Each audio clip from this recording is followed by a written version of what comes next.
esta mesa de conversación que estamos por abrir, quiero que me cuentes, Poli, que nos cuentes a todos sobre la marcha del 15 de noviembre, hace 2 sábados, ¿no? Hace poquito, sí, una marcha enorme en un país productor de alimentos. Miles de chicos con sus familias marcharon contra el hambre, porque el hambre es un crimen, es una consigna que vienen repitiendo y militando además, no solo repitiendo, sino defendiendo con acciones hace mucho tiempo el movimiento de las organizaciones de los chicos del pueblo. Te digo algo, estuve en varias de las marchas, son realmente grandes y muy poderosas, lo que genera, en este caso, bueno, fue la República de los Niños como los últimos años, bueno, este movimiento de organizaciones que pelea por los derechos de las infancias en un momento en los que están totalmente abandonados por el Estado. Bueno, muy grande, muy importante, muy imponente la movilización del otro día. Nos visitan Claudia Bernaza, docente, exdiputada nacional y referente de las organizaciones de los chicos del pueblo. Bienvenida, Claudia, gracias por estar con nosotros. Gracias. Y Juan Manuel Bruno, integrante también del movimiento de organizaciones de los chicos del pueblo. Bienvenido, Juan Manuel. Yo diría que empiecen contándonos qué es los chicos del pueblo.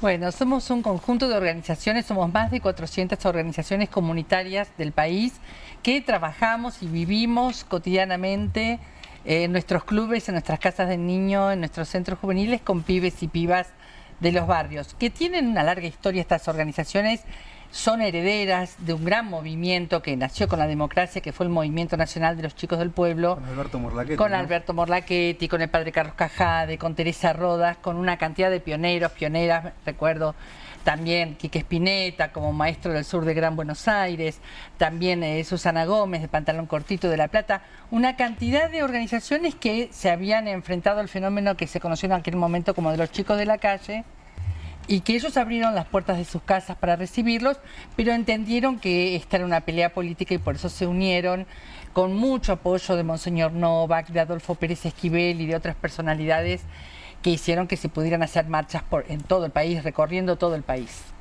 ¿Cuáles son las banderas, los objetivos? Un poco decías recién, abrir las casas, ¿no? Pero ¿con qué las hermana a estas organizaciones? Las consignas históricas son, bueno, una que nació del Congreso de Chicos de la Calle de 1988, que cerró Saúl Ubaldini escuchando a los pibes, que dice, ellos son nuestros hijos.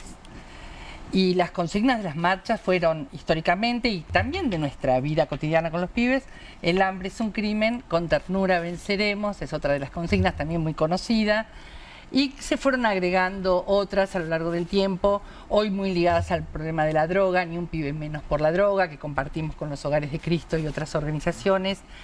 Y últimamente, en nuestra última campaña, Chapa es de los pibes, por el tema de los hoteles que ya no podemos usar. Que no entiendo esa consigna, chapas de los pibes. ¿Qué significa chapas de los pibes? Y Chapadmalal, el complejo habitacional. Chapadmalal, perdón, ahora sí, claro. Que bueno, que heredamos también como la República de los Niños del peronismo, un espacio que muchos de nuestros pibes conocieron en el mar por primera vez, que se van de vacaciones, que es de ellos ese lugar. Y bueno, en este momento siniestro, que parece que la solidaridad es algo malo, que está mal tener lugares para que los compañeros y las compañeras de los barrios puedan tener vacaciones, viene este muñeco y te lo cierra y dice, no, no tenés más vacaciones porque los pobres tienen, no sé, el mercado dice que algo hay por ahí que no pueden estar en la playa disfrutando de encuentros, de la arena, de una playa bellísima, de unos complejos que se habían recuperado, porque se ha hecho un trabajo de recuperación de todos los hoteles hermosos, estaban bellísimos, con los baños nuevos, con habitaciones nuevas, con camas nuevas. Todo ese trabajo que se hizo, hoy no lo podemos estar disfrutando con nuestras barriadas, son los pibes los últimos de los últimos. El hambre es un crimen, es una consecuencia de una decisión política en este país, en este contexto, y cómo esa decisión política, a través de esa decisión política solamente, definís el destino de toda una cantidad de pibes impresionante de la barriada. Y bueno, lo que estamos viendo es una locura. Nosotros decimos, no podemos creer. Digamos, te sacan los hoteles de Chapadmalal como si nada, decís, bueno, no tenés más vacaciones. Y nosotros seguimos inventando, porque, a ver, nuestras casas son prevalentes a la llegada del Estado. O sea, nosotros estamos desde antes, nos organizamos en el barrio porque necesitamos que los pibes tengan deporte, porque los pibes tengan un lugar donde comer, donde dormir, donde sean abrazados, donde se creen lazos, afecto. Eso necesitan los pibes para poder vivir infancias felices. Es lo que nosotros hacemos. Y viene un muñeco y dice, no, bueno, toda la felicidad te la recorto, te saco esto que era tuyo, no lo tenés más. Si no, vamos a inventarlo igual, no vamos a ir de campamento igual, lo vamos a hacer igual, porque nuestro pueblo es muy solidario. O sea, eso está demostrado, o sea, nuestras casas son solidarias, están abiertas todo el tiempo, necesitan una comida, se da una comida, vamos de vacaciones, hay que conseguir ropa, che, hay que hacer el cumpleaños de 15 de una compañera, hacemos todo. Porque estamos ahí en la diaria. Hago un doble clic ahí porque está bueno lo que traes. Ustedes trabajan muy fuerte en el concepto de hogar, ¿no? No he entendido quizás desde las instituciones tradicionales, las casas. ¿Qué es el hogar? ¿Cómo se construye comunitariamente? ¿Cómo lo trabajan ustedes? ¿Cómo lo hacen cuerpo en la militancia? Mira, las primeras organizaciones tuvieron que dar rápidamente respuestas de convivencia a los chicos de la calle. Tuvimos que vivir con los pibes. Y eso se hizo bandera contra los institutos de menores. Los pibes denunciaban el circuito calle, comisaría, instituto y contrapropusimos al Estado que se abrieran casas de enfoque comunitario. Y esto nos está costando mucho hacerlo valer porque a veces se piensa, bueno, en vez de hacer grandes institutos, hagamos pequeños institutos que se llaman casas de abrigo. Pero nosotros creemos que la respuesta de convivencia también la saben dar mejor que nadie los sectores populares, las mujeres de los barrios, y hay que fortalecer a esas familias que abrigan pibes. Juan tiene un club de barrio, está en un club de barrio, lo dirige, lo lidera, tiene una hermosa liga de fútbol infantil, pero él y Albertina hoy abrigan pibes, como en mi caso, en su momento también lo hice. Quiero decir, el hogar para nosotros forma parte de las respuestas de acompañamiento que damos a los pibes. Hay algunas respuestas que se necesitan más fuertes, hay papás y mamás víctimas de este sistema también, que a veces han sido padres de adolescentes y que necesitan ser acompañados. Y no que su hijo vaya en adopción, porque son sus hijos, pero necesitan ser acompañados por la comunidad para criarlos. Nosotros decimos, y repetimos un viejo proverbio africano que dice, para criar a un niño hace falta una aldea entera. Nosotros decimos, hace falta un barrio entero. Básicamente abrimos nuestras casas. Es eso. Es eso, Literalmente. Literalmente. O sea, una de las respuestas más que tenemos que dar en las comunidades, por ahí es la convivencia. Como por ahí puede ser la alimentación en algunos casos, por ahí lo que puede ser es que alguna familia necesita hacer una habitación en una casa. Eso también lo hacemos. Pero hay veces que hay familias que necesitan que los ayudemos a criar, porque criar es un montón de trabajo también, ¿no? Lleva un montón de tiempo. Te remitías a aquel congreso del 88, creo que decías, en el que Saúl Ubaldini, bueno, estaba ahí escuchando a los pibes. Dijiste, ¿cómo se escucha a los pibes? ¿Cómo se hace para escucharlos? Porque los pibes no siempre quieren hablar, ¿no? Digo, a veces quieren y a veces no. ¿Cómo se los escucha con respeto? ¿Cómo se los escucha respetándolos? ¿Y qué se escucha cuando se los escucha? ¿Qué dicen cuando se los escucha? Mira, hay una pedagogía paritaria, una pedagogía de tratarlos como los sujetos que son, sujetos pensantes, que sienten, que tienen emociones y que tienen sus propias palabras. Y a veces le cuesta mucho a los adultos escuchar esa voz y mantener un diálogo paritario que pueda ponerle valor a esa voz. Y para eso existen formas de trabajo. Nosotros para aquel congreso del 88 hicimos muchas reuniones previas con los pibes, los escuchamos, entre ellos eligieron quiénes iban a ser los voceros y voceras que iban a hablar frente a los dirigentes sindicales, y eso lo fuimos repitiendo a lo largo de todos estos años. Hoy, un conjunto de educadores populares, compañeros y compañeras nuestras, se tomaron el trabajo de preparar, de charlar con los chicos de cada casa para ver qué estaban viviendo y qué era lo que querían decir, que dijeron en el balcón de la casita de gobierno de la República de los Niños. Allí hubo voceros y voceras, niños, adolescentes, que dijeron con su lengua, con su lenguaje, con sus palabras, lo que están viviendo. Y en muchos casos también defendiendo a sus amigos y a sus casitas. Quieren mucho a las casas a las que pertenecen, que las llevaron a esta República de los Niños, que alguna vez los llevaron a Chapadmalal. Es allí donde ellos pueden llevar adelante un proyecto de vida integral que tenga en cuenta todo lo que pasa. Y hay métodos para poder hacer oír esa voz. Hay métodos. Y es muy hermoso escucharlos, tomarse el tiempo de escucharlos, porque ellos están viviendo, este momento lo están interpretando de una manera que hay que...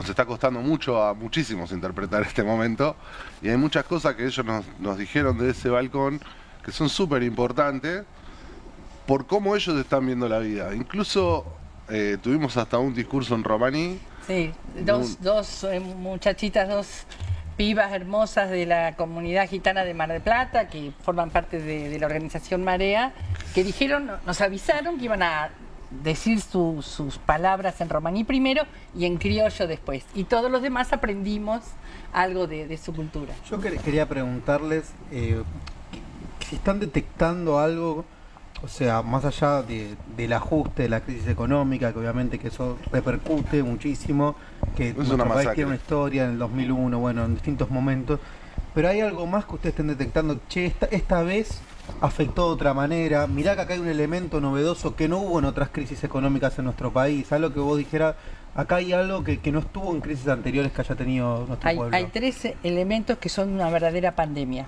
Los consumos se han instalado como una mancha de aceite en nuestras casas. Consumos problemáticos, estamos hablando de drogas. Sobre todo. Y en infancias chiquitos. En infancias, adolescencias, incluso en mamás adolescentes y bebés que traen el tema de la adicción recién nacidos. El tema del juego, las apuestas online, es tremendo, como los ídolos, las personas que ellos admiran, venden las apuestas en las pantallas, y los créditos. Los prestamistas barriales están a la orden del día. Que digo, es un combo, ¿no? El de las apuestas y los préstamos. Totalmente. Hubo muchas ahora encuestas, investigaciones respecto a cómo creció la deuda privada, pero no la deuda privada con organismos, sino entre personas. Entre personas, sí, una locura. Aparte, bueno, nada, te doy 200, me doy 600. Es una locura. Paso todos los días a buscar.